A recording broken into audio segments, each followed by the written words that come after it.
Pavarësisht kritikave, planet e presidentit Amerikan Donald Trump për Venezuelën po vijojnë në ritme shumë të shpejta.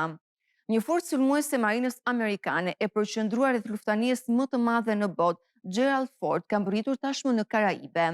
Mbërritja e grupit të sulmit në rajon e urdhëruar nga presidenti Trump vjen në mesin e goditjeve të vazhduara që SBA-i ka dhënë anijeve të dyshuara se transportojnë drogë dhe tensioneve në rritje me Venezuelën. Shtetet e Bashkuara kanë ndërmarrë deri më tani 19 sulme kundër anijeve në Karaibe dhe në pajtorin lindor, duke vrarë të paktën 76 persona.